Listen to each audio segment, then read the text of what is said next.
Every single human society on Earth, from the most remote tribes to huge modern cities, they all share one thing. Music. Music. And I'm not just talking about singing. I mean instruments, specifically percussion, drums, sticks, something to create that primal rhythmic beat. And that phenomenon, it really fascinated Charles Darwin.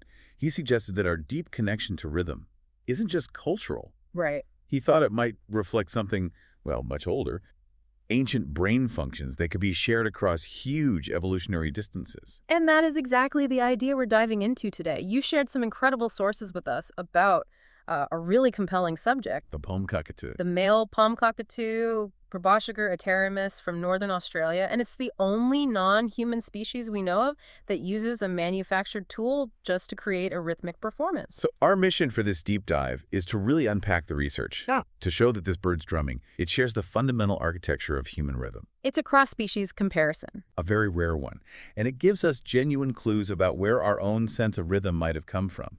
And these clues are so specific, it's not just random banging. We're talking about the deliberate creation of a sound tool, producing a regular, non-random beat. And this is the amazing part, unique individual performance styles. Exactly. It's not just a bird making noise. It is, for all intents and purposes, a dedicated artistic performance. So let's start with the tools themselves. Okay, because tool use in animals, it exists, but it's incredibly rare. And it's almost always about getting food, right? Right, it's about foraging. It's problem solving. Like a chimp using a stick for termites or an otter using a rock to crack a shell, it's purely utilitarian. But what's so astonishing here is that the palm cockatoo is the only non-human example we have that uses a manufactured tool purely for sound, for display. It's performance art. It is. It's not a feeding strategy at all. So what are these instruments? What are they actually making? Well, they make two main types. The first is a drumstick. They'll literally break off a branch, living or dead, and then use their beak to snip off all the leaves. Wow. And they trim it to a specific length. The average was about 20 centimeters. Okay. And the second type? The second is a seed pod.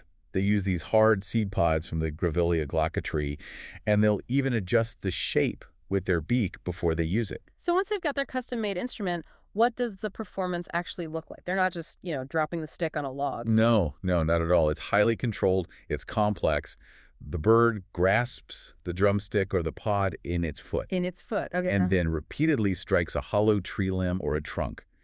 And crucially, the research confirmed this is not a passive mechanical action. But what do you mean by that? Like a pendulum? Exactly. It's not just gravity doing the work. The bird actively has to lift the stick, fighting gravity, and then deliberately release it to strike the wood. Which implies? It implies regulated motor control, to manage the tempo, the force of the hit.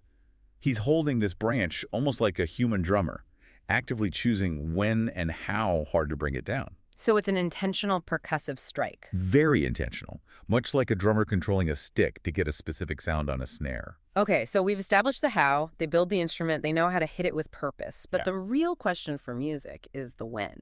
Is it just, aggressive random banging, or is there a genuine rhythm? That's the million-dollar question. I mean, anyone can hit a stick on a log, but laying down a deliberate groove, that's something else. So you have to go to the stats. You have to go to the stats. The researchers analyzed 131 drumming sequences from 18 different males. And the core finding was just crystal clear. The timing of the taps was non-random. Okay, so help us unpack what non-random means in this context. Because you'd expect a bird just showing off to be kind of all over the place. Well, if the drumming were random, say driven by just bursts of excitement, the time between the hits, the intertap intervals, they would follow what's called a Poisson process. I think of it like hail hitting a roof. That's a perfect analogy. Sometimes the hits are close together, sometimes they're far apart. There's no consistency. But the cockatoos were not hitting like hail. Not at all.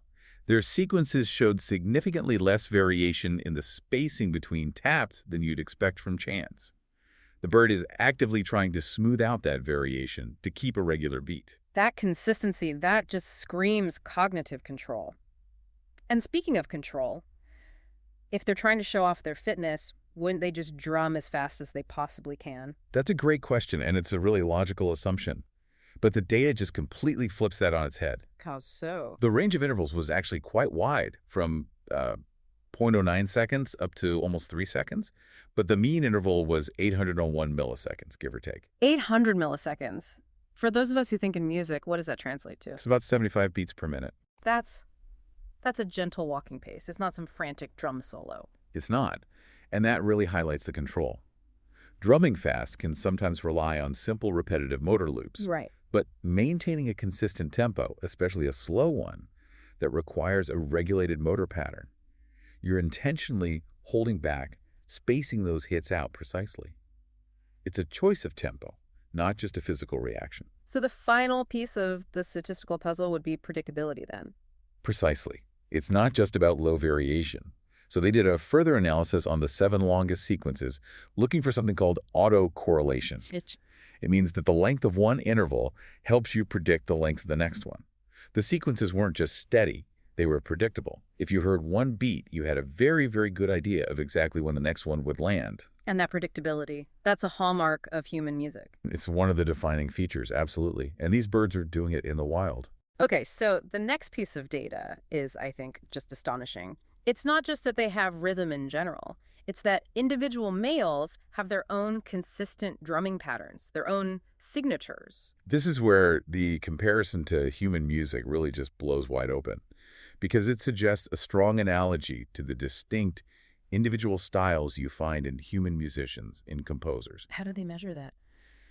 The males differed significantly in what the paper calls the shape parameters that describe their beat distributions. Okay, let's make shape parameters a bit more accessible for everyone. What does that actually look like? It just means how they distributed their hits over time. Were they consistently slow? Were they fast but kind of erratic? Did they mix it up? So you could have different personalities almost. You could. For example, one male 10, he was slow but extremely consistent, like a metronome set to a low tempo.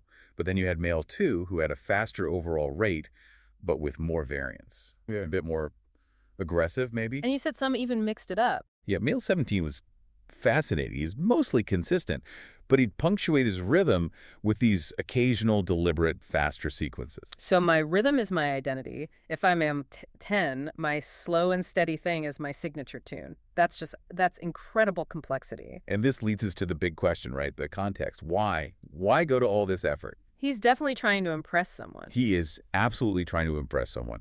The data is clear.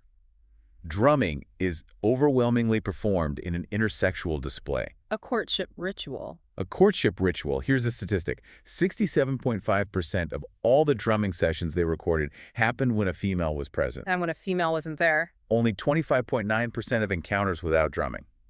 They are laying down a track for the ladies. So if they're trying to impress a particular female, do they change their style, maybe slow it down if she seems calm, or speed up if she looks excited? That's a fantastic question. Yeah. But the data showed something really surprising. What's that? Even though the audience was female, the individual male's drumming style, those specific shape parameters we talked about, did not vary. So it's a fixed trait.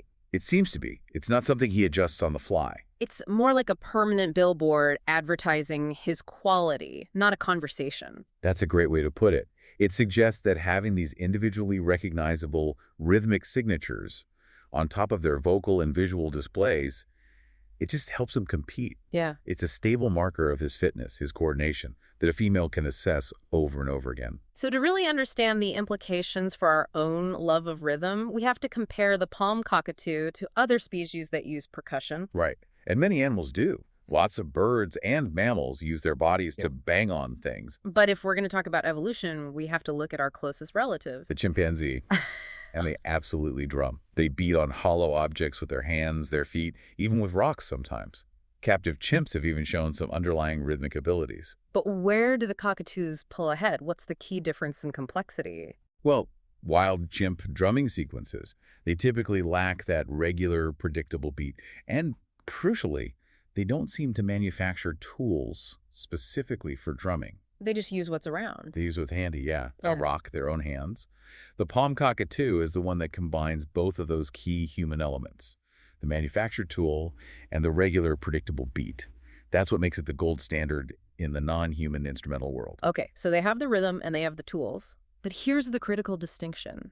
The insight that could change how we think about the evolution of our own music. Right. Among humans, a regular beat is profoundly profoundly social. It's linked to group activity, to dance, to communal bonding.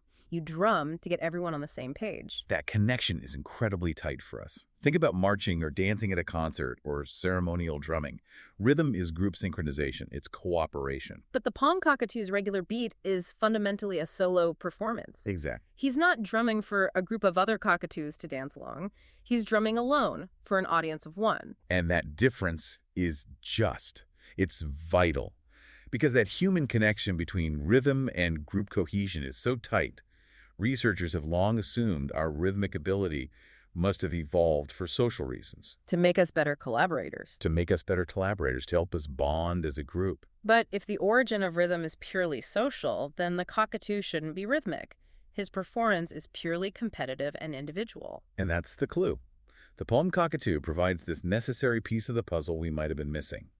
It suggests that a regular percussive rhythm can evolve successfully and independently without a social driver. So it can just emerge as a solo performance. It can emerge perfectly well as a competitive solo performance by males directed at females, which implies that the underlying neural architecture for rhythm might actually predate our need to dance together in a group.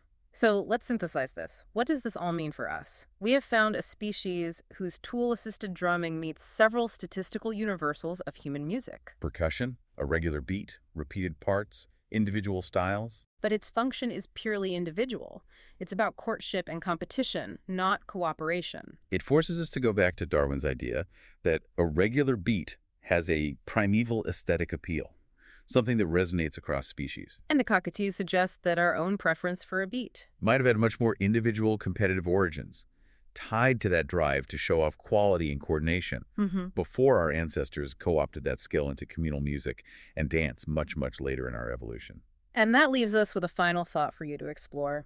If rhythm is fundamentally an attractive, competitive signal in a species so incredibly distantly related to us, does that suggest that our own deep, innate pleasure in hearing and keeping a beat stems from a much deeper, pre-social neurological wiring? Could the origins of some of our greatest art forms, our music, our poetry, be rooted not in our desire to cooperate, but in the ultimate self-serving drive for individual status and recognition?